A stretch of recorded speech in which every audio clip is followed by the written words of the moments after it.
ಸಂಘದಲ್ಲಿ ಸದಸ್ಯರಾಗಬೇಕು ಅಂತಂದ್ರೆ ಎಷ್ಟು ವರ್ಷ ವಯಸ್ಸಾಗಿರ್ಬೇಕಣ್ಣ? 35ರಿಂದ 45. ಸಂಘ ಮಾಡಬೇಕು ಅಂದ್ರೆ ಎಷ್ಟು ವಯಸ್ಸಾಗಿರ್ಬೇಕು? ವಯಸ್ಸು 35ರಿಂದ ಒಳಗಡೆ. 35 ಒಳಗಡೆ ಆಗಬೇಕು. ಈಗ ಜಮೀನು ಇರ್ತದೆ, 10 ಎಕರೆಗಿಂತ ಜಾಸ್ತಿ ಜಮೀನು ಇರ್ತದೆ, ಅಂಥವರೆಲ್ಲ ಸಂಘ ಸೇರ್ಬೋದಾ? ಸೇರ್ಬೋದು. ಕೆಲವೊಬ್ರು ಮನೇಲಿ ಟ್ರ್ಯಾಕ್ಟರ್ ಇರ್ತದೆ, ಕಾರ್ ಇಟ್ಟಿರ್ತಾರೆ, ಅಂಥವರೆಲ್ಲ ಸಂಘ ಸೇರ್ಕೋಬೋದಾ? ಸೇರ್ಕೋಬೋದು.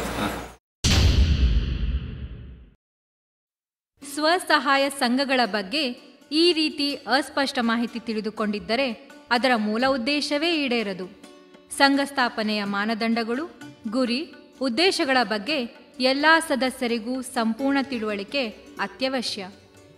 ಸ್ವಸಹಾಯ ಸಂಘಗಳು ಮತ್ತು ಕೃಷಿಕರ ಸಂಘಗಳು ಎಲ್ಲ ಚಟುವಟಿಕೆಗಳ ತಳಪಾಯ.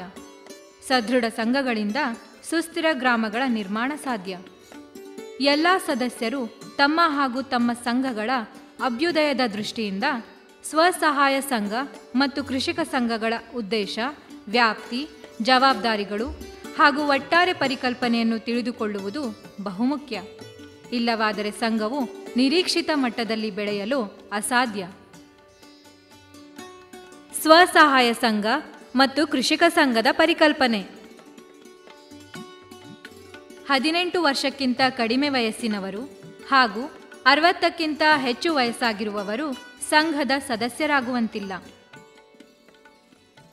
ಎಲ್ಲ ಸದಸ್ಯರು ವಾರಕ್ಕೊಮ್ಮೆ ಸಭೆ ನಡೆಸಲು ಸಿದ್ಧರಿರಬೇಕು ಹಾಗೂ ವಾರಕ್ಕೊಮ್ಮೆ ಉಳಿತಾಯ ಮಾಡಬೇಕು. ಒಂದು ಸಂಘದಲ್ಲಿ ಒಂದು ಕುಟುಂಬದ ಒಬ್ಬರು ಮಾತ್ರ ಸದಸ್ಯತ್ವ ಹೊಂದಿರಬೇಕು. ತಿಂಗಳಾನುಗಟ್ಟಲೆ ಬೇರೆ ಕಡೆ ಕೆಲಸಕ್ಕೆ ಹೋಗುವವರು ಸಂಘದ ಸದಸ್ಯರಾಗುವಂತಿಲ್ಲ. ಒಂದೇ ಬೀದಿ ಇಲ್ಲವೇ ಒಂದೇ ಹಳ್ಳಿಯವರು ಸೇರಿ ಸಂಘ ರಚನೆ ಮಾಡಿಕೊಳ್ಳಬೇಕು. 10 ಎಕರೆಗಿಂತ ಕಡಿಮೆ ಖುಷ್ಕಿ ಭೂಮಿ ಉಳ್ಳವರು ಹಾಗೂ 5 ಎಕರೆಗಿಂತ ಕಡಿಮೆ ನೀರಾವರಿ ಭೂಮಿ ಉಳ್ಳವರು ಮಾತ್ರ ಸಂಘಕ್ಕೆ ಸೇರಬಹುದು. 10,000ಕ್ಕಿಂತ ಹೆಚ್ಚು ಸಂಬಳ ಪಡೆಯುವವರು ಸಂಘದ ಸದಸ್ಯರಾಗುವಂತಿಲ್ಲ. ಹಾಗೆಯೇ ಕಾರು, ಜೀಪು, ಟ್ರ್ಯಾಕ್ಟರ್, ಲಾರಿ ಇತ್ಯಾದಿ ವಾಹನಗಳನ್ನು ಹೊಂದಿರುವವರು ಸಂಘದ ಸದಸ್ಯತ್ವ ಹೊಂದಲು ಸಾಧ್ಯವಿಲ್ಲ.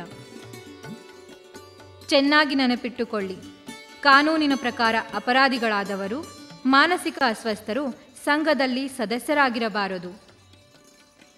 ಸಂಘದಲ್ಲಿ ಹೆಚ್ಚಿನ ಸದಸ್ಯರು ರಕ್ತ ಸಂಬಂಧಿಗಳಾಗಿರಬಾರದು. ಸಂಘದ ಎಲ್ಲ ಸದಸ್ಯರು ಎಲೆಕ್ಷನ್ ಐಡಿ ಕಾರ್ಡ್ ಅಥವಾ ಆಧಾರ್ ಕಾರ್ಡ್ ಹಾಗೂ ವಿಳಾಸ ದೃಢೀಕರಣ ಪತ್ರ ಹೊಂದಿರಬೇಕು. ಹಾಗೂ ಸಂಘದ ದಾಖಲೆಗಾಗಿ ತಮ್ಮ ವೈಯಕ್ತಿಕ ಫೋಟೋಗಳನ್ನು ಒದಗಿಸಬೇಕು. ಜೊತೆಗೆ ಗುಂಪಿನ ಫೋಟೋ ಸಹ ಇರಬೇಕು. ಒಕ್ಕೂಟದ ಪರಿಕಲ್ಪನೆ. ಕೇವಲ ಸಂಘ ರಚಿಸಿಕೊಂಡರೆ ಸಾಕಾಗುವುದಿಲ್ಲ. ಅವು ಸುಸ್ಥಿರವಾಗಿ ಮುನ್ನಡೆಯಲು ವಿವಿಧ ಹಂತಗಳಲ್ಲಿ ಒಕ್ಕೂಟಗಳನ್ನು ಮಾಡುವುದು ಬಹಳ ಮುಖ್ಯ. ಮೊದಲನೇದಾಗಿ ಪ್ರತಿ ಗ್ರಾಮದಲ್ಲಿರ್ತಕ್ಕಂಥ ಕೃಷಿಕರನ್ನು ಆ ಕೃಷಿಕರ ಸ್ವಸಹಾಯ ಸಂಘಗಳಾಗಿ ಸಂಘಟಿಸ್ತೇವೆ. ಹಾಗೆಯೇ ಮಹಿಳೆಯರನ್ನು ಮಹಿಳಾ ಸ್ವಸಹಾಯ ಸಂಘಗಳಾಗಿ ಸಂಘಟಿಸಿ ಅವರು ವಾರ ವಾರ ನಿರಂತರ ಉಳಿತಾಯ ಮಾಡೋದಿರ್ಬೋದು, ಮತ್ತು ಆಂತರಿಕ ಸಾಲಗಳನ್ನು ಕೊಡುವಂಥದ್ದಿರ್ಬೋದು. ಹಾಗೆಯೇ ಪರಸ್ಪರ ಚರ್ಚೆ ಮಾಡಿ ತಮ್ಮ ಸಮಸ್ಯೆಗಳಿಗೆ ಪರಿಹಾರ ಕಂಡುಕೊಳ್ಳುವಂಥ ಕೆಲಸನ ಈ ಸಂಘದ ಮಟ್ಟದಲ್ಲಿ ಮಾಡ್ತಾರೆ. ಹಾಗೆಯೇ ಈ ಒಂದು ಗ್ರಾಮದಲ್ಲಿ ಬರ್ತಕ್ಕಂಥ ಮಹಿಳಾ ಸ್ವಸಹಾಯ ಸಂಘಗಳು ಮತ್ತು ಕೃಷಿಕರ ಸ್ವಸಹಾಯ ಸಂಘಗಳನ್ನು ಒಟ್ಟಿಗೆ ಸೇರಿಸಿ ಅದನ್ನು ಸುಜೀವನ ಕೂಟ ಅಂತೇಳಿ ಸಂಘಟನೆ ಮಾಡಲಾಗುತ್ತೆ. ಆ ಒಂದು ಗ್ರಾಮ ಪಂಚಾಯತ್ ಮಟ್ಟದ ಬರ್ತಕ್ಕಂಥ 10 ಸುಜೀವನ ಕೂಟಗಳನ್ನು ಸೇರಿಸಿ ಒಂದು ಸುಜೀವನ ಸಮೂಹ ಅಂತೇಳಿ ರೂಪಿಸಲಾಗುತ್ತೆ. ಈ ಸುಜೀವನ ಸಮೂಹಗಳು ಗ್ರಾಮ ಪಂಚಾಯತಿ ಒಟ್ಟಿಗೆ ಒಂದು ಒಡನಾಟ ಇಟ್ಕೊಂಡು ಸಂಪರ್ಕ ಬೆಳೆಸ್ಕೊಂಡು ಗ್ರಾಮ ಪಂಚಾಯತಿ ಮತ್ತು ಸರ್ಕಾರದ ವಿವಿಧ ಇಲಾಖೆಗಳೊಂದಿಗೆ ಒಂದು ಸಹಯೋಗ ಬೆಳೆಸ್ಕೊಂಡು ಗ್ರಾಮದ ಅಭಿವೃದ್ಧಿ ಕೆಲಸಗಳಲ್ಲಿ ತೊಡಗಿಸ್ಕೋಬೇಕು ಅನ್ನೋದು ಈ ಸುಜೀವನ ಸಮೂಹಗಳನ್ನು ಸಂಘಟಿಸ್ತಕ್ಕಂಥ ಒಂದು ಮುಖ್ಯವಾದಂಥ ಉದ್ದೇಶ. ಹಾಗೆಯೇ ಈ ಸುಜೀವನ ಸಮೂಹಗಳನ್ನು ಹೋಬಳಿ ಮಟ್ಟದಲ್ಲಿ ಸುಜೀವನ ಮಂಡಲಗಳು ಅಂತೇಳಿ ರೂಪಿಸಲಾಗುತ್ತೆ. ಆ ಸುಜೀವನ ಮಂಡಲಗಳು ಕೂಡ ಹೋಬಳಿ ಮಟ್ಟದಲ್ಲಿ ವಿವಿಧ ರೀತಿಯ ಕಾರ್ಯಕ್ರಮಗಳ ನೇತೃತ್ವವನ್ನು ವಹಿಸಿಕೊಂಡು ಈ ಕಾರ್ಯಕ್ರಮನ ಮುಂದಕ್ಕೆ ತಗೊಂಡುವಂಥ ಒಂದು ಪ್ರಯತ್ನನ ಈ ಸುಜೀವನ ಮಂಡಲಗಳು ಮಾಡ್ತಾರೆ. ಹಾಗೆಯೇ ತಾಲೂಕು ಮಟ್ಟದಲ್ಲಿ ಎಲ್ಲ ಸ್ವಸಹಾಯ ಸಂಘಗಳು ಮತ್ತು ಸುಜೀವನ ಕೂಟಗಳನ್ನೆಲ್ಲ ಒಗ್ಗೂಡಿಸಿ ಒಂದು ಸುಜೀವನ ಒಕ್ಕೂಟ ಅಂತೇಳಿ ರೂಪಿಸಲಾಗುತ್ತೆ. ಆ ಸುಜೀವನ ಒಕ್ಕೂಟ ಈ ಇಡೀ ನಮ್ಮ ಕಾರ್ಯಕ್ರಮದ ಒಟ್ಟಾರೆ ಒಂದು ನಿರ್ವಹಣೆ ಮಾಡಬೇಕು ಮತ್ತು ಇದನ್ನು ನಿರಂತರವಾಗಿ ಇನ್ನೂ ದಶಕಗಳ ಕಾಲ ನಡೆಸ್ಕೊಂಡು ಹೋಗಬೇಕು ಅನ್ನೋದು ಈ ಸುಜೀವನ ಒಕ್ಕೂಟ ಮಾಡ್ತಕ್ಕಂಥ ಒಂದು ಉದ್ದೇಶ. ಮತ್ತೊಮ್ಮೆ ಹೇಳೋದಾದರೆ ಗ್ರಾಮ ಮಟ್ಟದಲ್ಲಿ ಸ್ವಸಹಾಯ ಸಂಘಗಳನ್ನು ರೂಪಿಸಲಾಗುತ್ತೆ, ಮಹಿಳೆಯರದು ಮತ್ತು ಕೃಷಿಕರದು. ಹಾಗೆಯೇ ಗ್ರಾಮ ಮಟ್ಟದಲ್ಲಿ ಸುಜೀವನ ಕೂಟಗಳನ್ನು ರೂಪಿಸಲಾಗುತ್ತೆ, ಪಂಚಾಯಿತಿ ಮಟ್ಟದಲ್ಲಿ ಸುಜೀವನ ಸಮೂಹಗಳು, ಮತ್ತು ಹೋಬಳಿ ಮಟ್ಟದಲ್ಲಿ ಸುಜೀವನ ಮಂಡಲಗಳು, ತಾಲೂಕು ಮಟ್ಟದಲ್ಲಿ ಸುಜೀವನ ಒಕ್ಕೂಟ ಅಂತೇಳಿ ರೂಪಿಸಲಾಗುತ್ತೆ. ಒಕ್ಕೂಟದ ಮಹತ್ವದ ಬಗ್ಗೆ ತಿಳಿದುಕೊಂಡಿರಲ್ಲವೇ? ಬನ್ನಿ, ಹಾಗಾದರೆ ಒಂದು ಉತ್ತಮ ಸಂಘ ಹೇಗಿರಬೇಕು ಎಂದು ತಿಳಿಯೋಣ. ಈ ರೀತಿ ಸಭೆ ನಡೆಸುವುದು ತಪ್ಪು.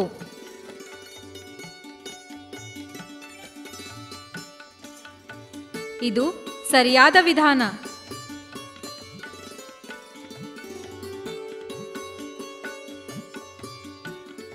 ನಿಗದಿತ ಸ್ಥಳಕ್ಕೆ ಸಂಘದ ಸಭೆಗೆ ಆಗಮಿಸುವ ಸದಸ್ಯರು ವೃತ್ತಾಕಾರವಾಗಿ ಕುಳಿತುಕೊಳ್ಳಬೇಕು.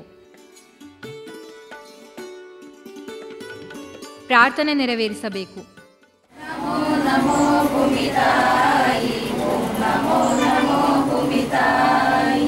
ಜಯ ಸಚ್ಚಿದಾನಂದ ನಿತ್ಯ ಪೂರ್ಣನಿಗೆ, ನಿತ್ಯ ಪೂರ್ಣನಿಗೆ. ಅಧ್ಯಕ್ಷರ ಆಯ್ಕೆಯ ನಂತರ ಎಲ್ಲರನ್ನೂ ಸ್ವಾಗತಿಸಿ ಸಭೆ ಪ್ರಾರಂಭಿಸಬೇಕು. ಪ್ರತಿನಿಧಿಗಳಿಂದ ನಿಗದಿತ ಉಳಿತಾಯ ಸ್ವೀಕಾರ, ಸಹಿ ಸಂಗ್ರಹಣೆ, ಸೂಕ್ತ ದಾಖಲಾತಿಗಳ ನಿರ್ವಹಣೆ, ನಂತರ ಇನ್ನಿತರೆ ವಿಷಯಗಳ ಕುರಿತು ಚರ್ಚೆ ನಡೆಸಬೇಕು. ಕಾರ್ಯಕರ್ತರು ಏನಾದರೂ ವಿಷಯ ತಿಳಿಸಿದರೆ ಗಮನವಿಟ್ಟು ಕೇಳಿ, ಸಂಶಯಗಳಿದ್ದರೆ ಸಂವಾದದ ಮೂಲಕ ಬಗೆಹರಿಸಿಕೊಳ್ಳಬೇಕು. ನಂತರ ವಂದನಾರ್ಪಣೆಯೊಂದಿಗೆ ಸಭೆಯನ್ನು ಮುಕ್ತಾಯಗೊಳಿಸಬೇಕು. ಸಭೆಗೆ ಆಗಮಿಸಿದ ಎಲ್ಲ ಸದಸ್ಯರುಗಳಿಗೂ ಸಹ ವಂದನಾರ್ಪಣೆಗಳು. ಸಭೆಗೆ ಗೈರು ಹಾಜರಾದರೆ ದಂಡ ಪಾವತಿಸಬೇಕಾಗುತ್ತದೆ. ಯಾವುದೇ ಸದಸ್ಯ ಪಡೆದ ಸಾಲಕ್ಕೆ ಸಂಘದ ಎಲ್ಲ ಸದಸ್ಯರೂ ಹೊಣೆಗಾರರು ಎಂಬುದರ ಸ್ಪಷ್ಟತೆ ಇರಲಿ. ಸಂಘದ ದಾಖಲಾತಿಗಳ ನಿರ್ವಹಣೆ. ಮೊದಲನೇದಾಗಿ ಸಂಘದ ಎಲ್ಲ ವ್ಯವಹಾರಗಳು ನಾವು ಒಂದೇ ಪುಸ್ತಕ ತಂದಿದ್ದೀವಿ.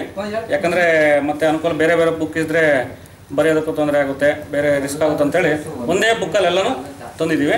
ಇದರಲ್ಲಿ ಮೊದಲನೇದಾಗಿ ನೋಡಿ, ನೀವು ಸಂಘದ ಹೆಸರು ಬರೀಬೇಕು, ನಿಮ್ಮದು ವಿಳಾಸ ಬರೀಬೇಕು, ನಿಮ್ಮದು ಉಳಿತಾಯ ಖಾತೆ ಸಂಖ್ಯೆ ಮತ್ತು ಸಾಲದ ಖಾತೆ ಸಂಖ್ಯೆನ ಇದರಲ್ಲಿ ಫಸ್ಟ್ ಬರೀಬೇಕಾಗುತ್ತೆ.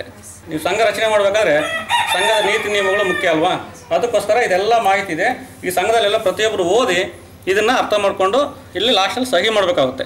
ಅವಾಗ ಏನಾಗುತ್ತೆ, ನೀವು ಸಂಘಕ್ಕೆ ನಾವು ಬದ್ಧರಾಗಿದ್ದೀವಿ, ಎಲ್ಲ ನೀತಿ ನಿಯಮಗಳನ್ನು ತಿಳ್ಕೊಂಡಿದ್ದೀವಿ ಅನ್ನೋದು ಮುಖ್ಯವಾಗಿ ಇದಾಗುತ್ತೆ. ಇದನ್ನು ನೀವು ಸಂಘ ಪ್ರಾರಂಭ ಮಾಡಬೇಕಾದ್ರೆ ಎಲ್ಲರೂ ಓದಿ ಅರ್ಥೈಸಬೇಕಾಗುತ್ತೆ. ಇದರಲ್ಲಿ ನೀವು ಕ್ಲೀನಾಗಿ ಪ್ರತಿ ವಾರ ನೀವು ಸಭೆ ಸೇರಿದಾಗ ಈ ನಡವಳಿನ ಕಂಪಲ್ಸರಿ ಬರೀಬೇಕಾಗುತ್ತೆ. ಪ್ರತಿಯೊಬ್ಬರು ಉಳಿತಾಯ ಎಷ್ಟು ಕಟ್ಟಿದರೆ, ದಂಡ ಎಷ್ಟು ಕಟ್ಟಿದರೆ, ಇತರ ಎಷ್ಟೆಷ್ಟಿದೆ ಅನ್ನೋದನ್ನ ಇಂಪಾರ್ಟೆಂಟ್ ನೋಡಬೇಕಾಗುತ್ತೆ. ಜೊತೆಗೆ ಆಂತರಿಕ ಸಾಲದ ಮರುಪಾವತಿ ಇದೆ, ಅಸಲು ಬಡ್ಡಿ ಎಲ್ಲ ಇದೆ. ಎಲ್ಲ ಆದಮೇಲೆ ಸಹಿ ಮಾಡೋದಕ್ಕೂ ಮತ್ತು ಈ ಸಭೆ ಆದಮೇಲೆ ಇಲ್ಲಿ ವಾರದ ಜಮಾ ಮತ್ತು ಖರ್ಚು ವಿವರ ಅಂತಿದೆಯಲ್ಲ, ಇಲ್ಲಿ ಕ್ರೋಢೀಕೃತ ಮಾಹಿತಿ ಅಲ್ಲಿ ಬರೀಬೇಕಾಗುತ್ತೆ. ಇದು ತುಂಬ ಮುಖ್ಯ. ಈ ರೀತಿ ಪುಸ್ತಕ ನಾವು ನಿರ್ವಹಣೆ ಮಾಡದೆ ಹೋದರೆ ಸಂಘದಲ್ಲಿ ಅನೇಕ ಸಮಸ್ಯೆಗಳನ್ನು ತಲೆದೋರುತ್ತೆ. ಅದರಲ್ಲಿ ಮುಖ್ಯವಾಗಿ ಸಂಘದ ನಡವಳಿನೇ ನಾವು ಸರಿಯಾಗಿ ನಾವು ನಿರ್ವಹಣೆ ಮಾಡಿದ ಮೇಲೆ ಮುಂದೆ ಸಂಘ ಸುಸ್ಥಿರವಾಗಿ ನಡೆಯಲ್ಲ, ಮುಂದೆ ಎಲ್ಲ ತೊಂದರೆಗಳಾಗ್ತವೆ. ಪ್ರತಿಯೊಬ್ಬರಿಗೂ ಒಬ್ರಿಗೊಬ್ರಿಗೆ ವೈಯಕ್ತಿಕವಾಗಿ ಮನಸ್ತಾಪಗಳುಂಟಾಗುತ್ತೆ. ಮತ್ತು ನಮ್ಮ ಸಂಘ ನಾವು ಬ್ಯಾಂಕ್ ಜೊತೆ ವ್ಯವಹಾರ ಮಾಡ್ತಾ ಇರೋದ್ರಿಂದ ಬ್ಯಾಂಕ್ ಜೊತೆ ನಾವು ವಿಶ್ವಾಸ ಕಳ್ಕೊಬೇಕಾಗುತ್ತೆ, ಈ ಜನರ ಜೊತೆ ವಿಶ್ವಾಸ ಕಳ್ಕೊಬೇಕಾಗುತ್ತೆ. ಮತ್ತು ಒಟ್ಟಾರೆ ನಮ್ಮ ಸಂಘ ಯಾವುದೇ ರೀತಿ ಮುಂದುವರಿಯೋಕ್ಕೆ ಸಾಧ್ಯ ಇಲ್ಲ. ಸಂಘಗಳ ದಾಖಲಾತಿ ಹಾಗೂ ಮಾಹಿತಿ ನಿರ್ವಹಣೆಗಾಗಿ ಐಡಿಎಫ್ನ ವಿನೂತನ ವಿಧಾನ ಅಂತರ್ಜಾಲ ತಂತ್ರಾಂಶ ಬಳಕೆ. ಸಂಘಗಳ ವ್ಯವಸ್ಥಿತ ದಾಖಲಾತಿ ನಿರ್ವಹಣೆ ದೃಷ್ಟಿಯಿಂದ ಐಡಿಎಫ್ ಸಂಸ್ಥೆಯು ಅಂತರ್ಜಾಲ ತಂತ್ರಾಂಶ ವ್ಯವಸ್ಥೆಯನ್ನು ಪರಿಚಯಿಸಿದೆ. ಇದರಲ್ಲಿ ಕುಟುಂಬ ಹಾಗೂ ಸಂಘಗಳ ಮಾಹಿತಿಯನ್ನು ಸಂಗ್ರಹಿಸಲಾಗುತ್ತದೆ ಹಾಗೂ ಕಾಲಕಾಲಕ್ಕೆ ಪರಿಷ್ಕರಿಸಲಾಗುತ್ತದೆ.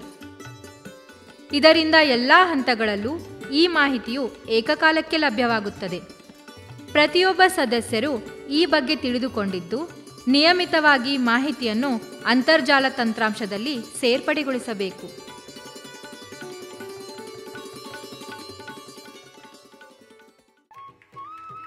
ಸಂಘಗಳ ಮೂಲಕ ಸುಸ್ಥಿರ ಕೃಷಿ ಅಳವಡಿಕೆ. ಗ್ರಾಮೀಣ ಕುಟುಂಬಗಳ ಸುಧಾರಣೆಗಾಗಿ ಸುಸ್ಥಿರ ಕೃಷಿ ಹಾಗೂ 10 ಹಲವು ಜೀವನೋಪಾಯ ಚಟುವಟಿಕೆಗಳನ್ನು ಹಮ್ಮಿಕೊಳ್ಳಲಾಗುತ್ತಿದೆ. ಸುಜೀವನ ಕೃಷಿ ಪಾಠಶಾಲೆ, ಕೌಶಲ್ಯ ತರಬೇತಿಗಳನ್ನು ನಡೆಸಲಾಗುತ್ತಿದೆ.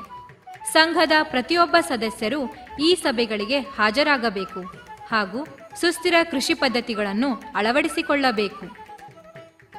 ಸ್ವಸಹಾಯ ಸಂಘಗಳು ಮತ್ತು ಆರ್ಥಿಕ ಸೇರ್ಪಡೆ. ಇನ್ನು ಆರ್ಥಿಕ ಸೇರ್ಪಡೆ ವಿಷಯಕ್ಕೆ ಬಂದಾಗ ಹಣಕಾಸಿನ ವಿಚಾರದಲ್ಲಿ ಬಹಳ ಕಟ್ಟುನಿಟ್ಟಾಗಿರಬೇಕಾಗುತ್ತೆ. ಇದರಲ್ಲಿ ಯಾವುದೇ ರೀತಿ ವಂಚನೆ ಆಗಲಿ ತೊಂದರೆ ಆಗಲಿ ಆಗದ ರೀತಿಯಲ್ಲಿ ಇದನ್ನು ನಿರ್ವಹಣೆ ಮಾಡುವಂಥದ್ದು ಬಹಳ ಮಹತ್ವದಿದೆ. ಈ ಒಂದು ಸಂಘ ಬೇರೆ ಕಡೆಯಿಂದ ಬ್ಯಾಂಕ್ಗಳಿಂದ ಇತರ ಮೂಲಗಳಿಂದ ಸಾಲ ಪಡೆದಾಗ ಆ ಒಂದು ಸಂಸ್ಥೆಯಲ್ಲಿ ಆ ಒಂದು ಸಂಘದ ಬಗ್ಗೆ ಒಳ್ಳೆಯ ಅಭಿಪ್ರಾಯ ಮೂಡಬೇಕಾದ್ರೆ ತನ್ನ ಎಲ್ಲ ಜವಾಬ್ದಾರಿಗಳನ್ನು ಸಾಲನ್ನು ಕಂತಲ್ಲಿ ಕ್ಲುಪ್ತವಾಗಿ ತೀರಿಸೋದು ಬಹಳ ಮುಖ್ಯ ಆಗುತ್ತೆ. ಇದು ಮುಂದಿನ ಹೆಚ್ಚಿನ ಬೇಡಿಕೆಗಳನ್ನು ಈಡೇರಿಸ್ಕೊಳ್ಬೇಕಾದ್ರೆ ಮಹತ್ವ ಆಗುತ್ತೆ. ಆದ್ದರಿಂದ ಸದಸ್ಯರು ಸಾಲವನ್ನು ಸಂಘಗಳಿಗೆ, ಸಂಘವು ಬ್ಯಾಂಕ್ಗಳಿಗೆ ಸರಿಯಾದ ರೀತಿಯಲ್ಲಿ ಮರುಪಾವತಿ ಮಾಡೋದ್ರ ಮುಖಾಂತರ ಈ ಒಂದು ಒಳ್ಳೆಯ ಹೆಸರನ್ನು ಗಳಿಸ್ಕೊಳ್ಬೋದು ಮತ್ತು ಮುಂದಿನ ಅನೇಕ ಅನುಕೂಲತೆಗಳಿಗೆ ಸುಲಭವಾಗಿ ಸಂಪನ್ಮೂಲವನ್ನು ಕ್ರೋಢೀಕರಿಸ್ಬೋದು.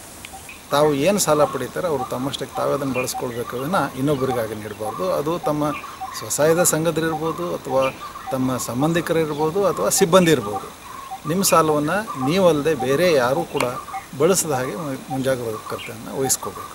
ಅಲ್ಲದೆ ಕೊಟ್ಟಂಥ ಹಣಕ್ಕೆ ಕರಾರುವಾಕವಾಗಿ ರಸೀತಿಯನ್ನು ಪಡಿಬೇಕು ಮತ್ತು ನಿಮ್ಮ ಪಾಸ್ಬುಕ್ ಆಗಲಿ ಅಥವಾ ಇತರ ದಾಖಲೆಗಳನ್ನು ಪರಿಶೀಲಿಸಿ ನೀವು ಕೊಟ್ಟಂಥ ಹಣ ಸರಿಯಾಗಿ ಲೆಕ್ಕಪತ್ರ ಸರಿಯಾಗಿ ಇದೆ ಅಂತ ಅವಾಗವಾಗ ಪರಿಶೀಲನೆ ಮಾಡ್ತಾ ಇದ್ದರೆ ಈ ವಂಚನೆಗಳನ್ನು ತಪ್ಪಿಸ್ಕೊಳ್ಳೋಕ್ಕೆ ಸಾಧ್ಯತೆ ಇದೆ.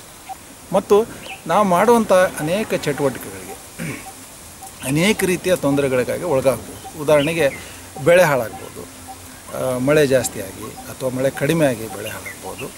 ಇದನ್ನು ನಾವು ಸರಿಯಾಗಿ ಪರಿಹಾರ ಮಾಡ್ಕೋಬೇಕಾದ್ರೆ ಬೆಳೆ ವಿಮೆ ಅನ್ನುವಂಥದ್ದು ನಮ್ಮ ಅನುಕೂಲಕ್ಕಿರುವಂಥದ್ದು. ಅದೇ ರೀತಿ ಜಾನುವಾರುಗಳು ಅವರು ಸತ್ತು ಹೋಗ್ಬೋದು, ಅದಕ್ಕೂ ಕೂಡ ವಿಮೆಯನ್ನು ನಾವು ಮಾಡಿಸ್ಕೊಳ್ಬೇಕಾಗುತ್ತೆ. ಅದಲ್ಲದೆ ವೈಯಕ್ತಿಕವಾಗಿಯೂ ಕೂಡ ಆರೋಗ್ಯದಲ್ಲಿ ಏರುಪೇರಾಗಬೇಕಾದ್ರೆ ಅದನ್ನು ಆರೋಗ್ಯ ವಿಮೆಗಳ ಮುಖಾಂತರ ಹೀಗೆ ನಮ್ಮ ಬರುವಂಥ ಆಪತ್ತುಗಳಿಂದ ರಕ್ಷಣೆ ಮಾಡಬೇಕಾದ್ರೆ ವಿಮೆ ಒಂದು ಪ್ರಮುಖ ಪಾತ್ರವನ್ನು ವಹಿಸ್ತದೆ. ಇದು ಕೂಡ ಬಹಳ ಮುಖ್ಯವಾದಂಥದ್ದು. ಸಂಘಗಳ ಸುಸ್ಥಿರತೆಗಾಗಿ ಪಂಚಸೂತ್ರಗಳು. ಕೃಷಿಕರ ಸ್ವಸಹಾಯ ಸಂಘ ಆಗಲಿ, ಮಹಿಳಾ ಸ್ವಸಹಾಯ ಸಂಘ ಆಗಲಿ ಸಂಘಟಿತವಾಗಿ ಅವರು ನಡೆಸ್ಕೋತಾ ಹೋಗ್ತಾ ಇದ್ದರೆ ಮೌಲ್ಯಮಾಪನದಲ್ಲಿ ಅಗತ್ಯವಾದ ಅಂಕಗಳು ಬಂದಲ್ಲಿ ಬಹಳ ಸುಲಭವಾಗಿ ಅವರದೇ ಆದ ಒಕ್ಕೂಟದ ಸದಸ್ಯತನ ಪಡೆಯಬಹುದು. ನೆನಪಿಡಿ, ನಿಮ್ಮ ಸಂಘ ಮೌಲ್ಯಮಾಪನದಲ್ಲಿ ತೇರ್ಗಡೆಯಾಗಬೇಕಾದರೆ ಪಂಚಸೂತ್ರಗಳು ಬಹಳ ಬಹಳ ಮುಖ್ಯ. ಮೊದಲನೆಯದು, ನಿಗದಿತ ದಿನಾಂಕ ಸಮಯದಲ್ಲಿ ನಿಗದಿತ ಸ್ಥಳದಲ್ಲಿ, ಅದು ವಾರ ಇರ್ಬೋದು, 15 ದಿನ ಇರ್ಬೋದು, ಸಭೆ ನಡೆಸಲೇಬೇಕು. ಸಭೆಯಲ್ಲಿ ಸಂಘದ ಎಲ್ಲ ಸದಸ್ಯರು ಕಡ್ಡಾಯವಾಗಿ ಹಾಜರಿರಲೇಬೇಕು. ಇದು ಎರಡನೇದು. ಮೂರನೇದು, ಕಡ್ಡಾಯವಾಗಿ ಎಲ್ಲ ಸದಸ್ಯರು ಉಳಿತಾಯ ಮಾಡಲೇಬೇಕು. ನಾಲ್ಕನೇದು, ಸಂಘದ ಸದಸ್ಯರು ಸಂಘದಿಂದ ಆಗಲಿ, ಒಕ್ಕೂಟದಿಂದ ಆಗಲಿ, ಬ್ಯಾಂಕಿನಿಂದಾಗಲಿ ಅಥವಾ ಇತರೆ ಸಂಸ್ಥೆಗಳಿಂದಾಗಲಿ ಸಾಲ ಪಡೆದಿದ್ದರೆ ನಿಯಮಿತವಾಗಿ ಮರುಪಾವತಿ ಮಾಡಲೇಬೇಕು. ಐದನೇದು ಬಹಳ ಮುಖ್ಯವಾದುದು, ಸಂಘದ ವ್ಯವಹಾರಗಳ ದಾಖಲಾತಿ ಲೆಕ್ಕಪತ್ರ ನಿರ್ವಹಣೆ ಪುಸ್ತಕವನ್ನು ಚೆನ್ನಾಗಿ ಮಾಡಿರಲೇಬೇಕು. ಈ ಪಂಚಸೂತ್ರಗಳು ನಿಮ್ಮ ಸಂಘದ್ದಾಗಿತ್ತಂತಂದರೆ ಅಭಿವೃದ್ಧಿಯ ಹೆಬ್ಬಾಗಿಲು ನಿಮ್ಮ ಮುಂದೆ ತೆರೆದಿದೆ. ಇಷ್ಟೆಲ್ಲ ಮಾಹಿತಿಯನ್ನು ಸಂಘದ ಎಲ್ಲ ಸದಸ್ಯರು ತಿಳಿದಿರಬೇಕು. ಆಗ ಮಾತ್ರವೇ ನಿಮ್ಮ ಸಂಘವು ಯಶಸ್ವಿಯಾಗಿ ಮುನ್ನಡೆಯಲು ಸಾಧ್ಯ ಹಾಗೂ ಹೆಚ್ಚಿನ ಅನುಕೂಲ ಪಡೆಯಲು ಅರ್ಹವಾಗುತ್ತದೆ. ಬನ್ನಿ, ಸುಸ್ಥಿರ ಸಂಘಗಳನ್ನು ಕಟ್ಟೋಣ, ಸುಸ್ಥಿರ ಬದುಕಿನತ್ತ ಸಾಗೋಣ. ಭೂಮಿ ತಾಯಿಗೆ ಜೈ, ಭೂಮಿ ತಾಯಿಗೆ ಜೈ, ಭೂಮಿ ತಾಯಿಗೆ ಜೈ.